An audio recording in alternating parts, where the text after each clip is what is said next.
I cannot believe he said this as Patrik Allvin speaks out after the NHL trade deadline where the Vancouver Canucks failed to move on from any key UFAs while also not adding any players to this roster to make it more competitive going into the postseason. We're going to break down the Canucks trade deadline, everything they never did, what they missed out on, and a lot of implications, so you're not going to want to miss this. But with that, let's just hop straight into this today, where we did see the Vancouver Canucks going in to the NHL trade deadline with a lot of speculation. There's key free agents on this team. Brock Boeser headlining this group. Puis, Suter, even Dereck, Forbort are all UFAs without an extension going into next year. Now, Patrik Allvin started off this interview and he said, "If I told you what I was offered for Brock Boeser, I'd have to run out of here. You would not believe me." Patrik Allvin on offers he got for Brock Boeser. Now, listen, I want to start off by saying, first off, if this was me and I was Brock Boeser's situation, I would not be too happy. Seeing that, yes, we were actively dangling you. We were ready to move on from you. We just did not get the offers we wanted.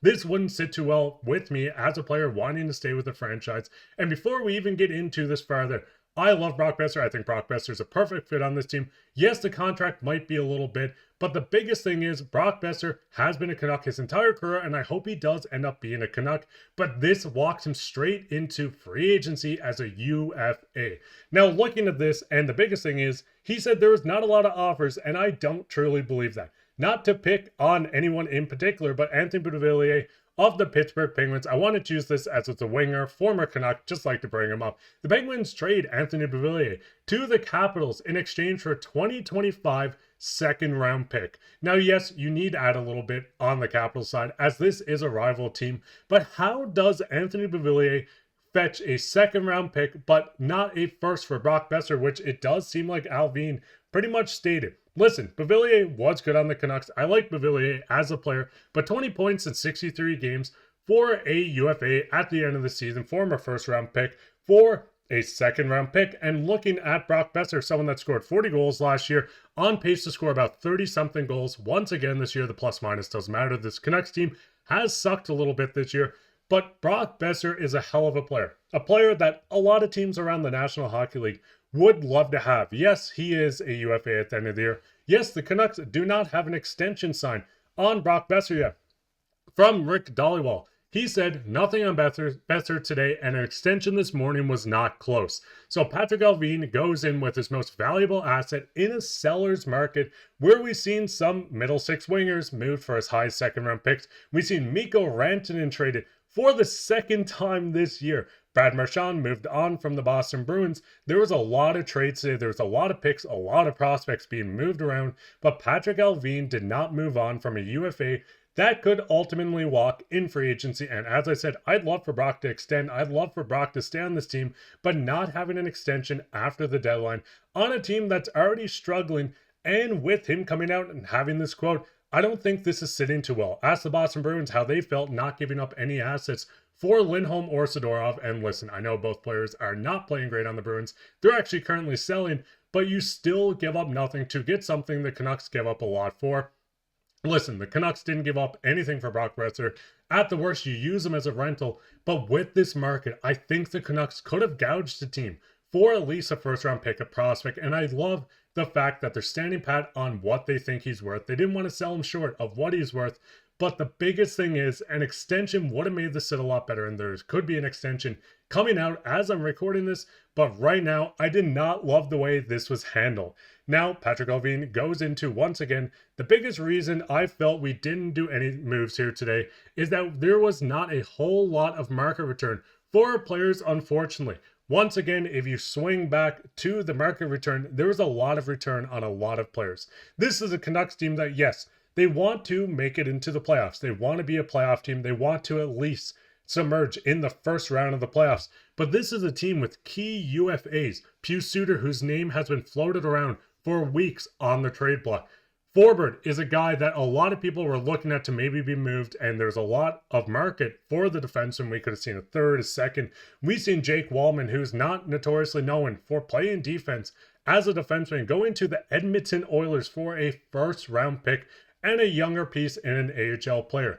Dereck Forbort could have fetched more. You could play DPD, and he might even slide out of this lineup. once Quinn Hughes comes back.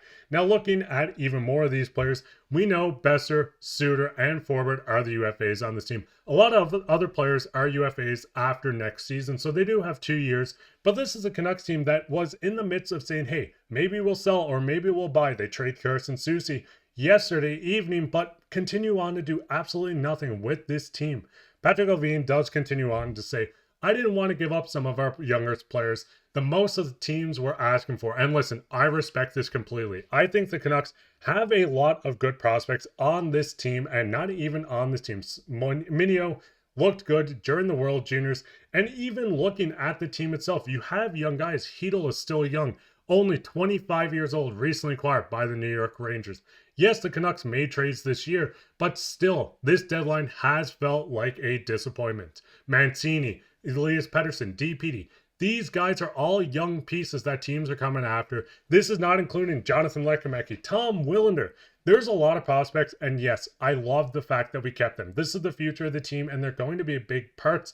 But why not move on from your older pieces? And maybe if you don't want to buy, you could still sell a couple of pieces, use those pieces like we've seen with the Marcus Pettersson trade.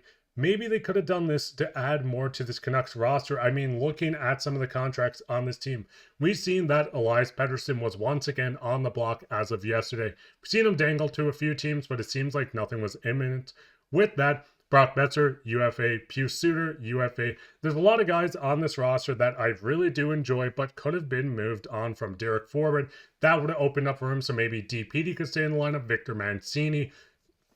With the goaltender, we know that's locked up with Demko and Kevin Lankinen. And listen, this is a Canucks team that wants to make the playoffs. They're currently battling in the West for the second last wildcard spot. We've seen the Colorado Avalanche load up. We've seen the Calgary Flames actually buy a couple players just a few weeks ago. The St. Louis Blues kind of stayed pat, but the Canucks are battling for that last spot. It's not like they're in a position where they can stay comfortable with who they have. I mean, Winnipeg Jets loaded up on forwards and defense. The Dallas Stars just added Mikko Rantanen. The Wild made a few minor moves. Edmonton Oilers added some to their defense, and even Kuzmenko joined the LA Kings. These teams added the needs they needed.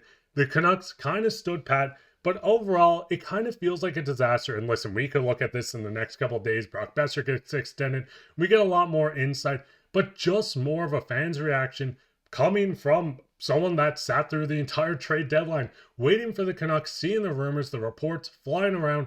I feel like something could have happened. A Brock Boeser extension to make it seem a little easier. Once again, that could happen as I'm recording this. Maybe to move on, or at least buy low on someone. Pick up a piece, whatever it may be. We know this Canucks team's struggling, so why not go to the seller's market, move a few pieces out, and then use those pieces to once again recoup more assets, more forwards, more defensemen, whatever it takes to become a competent and competitive, and I don't want to use the word competent, but competitive is the word, team again, where we seen them last season. But what your guys' thoughts on all this? I know it was a bit of a rant, and if you stuck around this long, go ahead and leave like number 1 or 2 in the comments, just so I know you stuck to this point. But what your guys' thoughts on this NHL trade deadline? What do you think the outline of this is? Do you think the Canucks want to be competitive, or are they kind of content with riding this out, see where they're to, and fix everything in the offseason? There's a lot to digest with this, no pun intended. But I've been your host, Mark Puis, and hopefully you had a good day, because mine was a little rocky after that.